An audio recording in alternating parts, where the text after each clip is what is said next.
Hi guys, hope you're having a great day. Today we are going to do a super quick, super easy acupressure sequence. You can do it anytime, anywhere.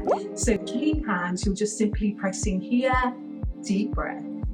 Pressing here, stimulating the point, really helping to flush all that fresh blood to that area, then release. Coming here, deep breath in, deep breath out.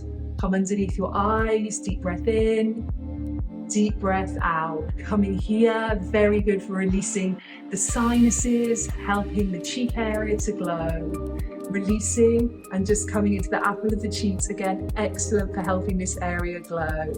Coming behind your ears now, very good for releasing tension through the ears. Come under the chin, nice and gently. Again, really boosting that blood circulation, loads of deep wellness benefits too. And you are all done. Simple as that. This is something you can do really easy, really simply in your bathroom every day. Have a great day. Bye-bye.